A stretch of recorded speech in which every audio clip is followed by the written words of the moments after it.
বহরমপুরে দেবদা তার আসন্ন ছবি রঘু ডাকাতের প্রমোশনে এসেছিলেন এবং আমার খুব সৌভাগ্য যে ওনার পুরো টিমের সাথে একই স্টেজ শেয়ার করতে পেরেছি। ওয়াইএমএ ময়দানে এই অনুষ্ঠানের আয়োজন করা হয় শমীক হোসেন মহাশয়ের উদ্যোগে।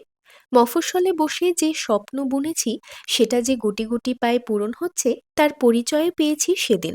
কারণ তোমাদের মধ্যে অনেকের সাথে দেখা হয়েছে, কতজন এসে আলাপ করেছো, সেলফি তুলেছো, আর আমার কাজকে অ্যাপ্রিসিয়েট করেছো, যেটা আমাকে আগামীতে আরো এগিয়ে যাওয়ার অক্সিজেন যোগাবে। বহু দূর দূর থেকে আগত মানুষের ঢল নিজের পছন্দের তারকাকে দেখার জন্যে বৃষ্টিকে তোয়াক্কা না করেই ভিড় জমিয়েছে। এক কথায় বলা যেতেই পারে ওয়াইএমএ ময়দানে যেন চাঁদের হাট বসেছে 12ই সেপ্টেম্বর সন্ধেবেলায়। আলোর ফোয়ারায় রং বেরঙের কাগজের খেলায় এই শহর যেন রঘু ডাকাতের পুরো টিমকে বরণ করে নিল।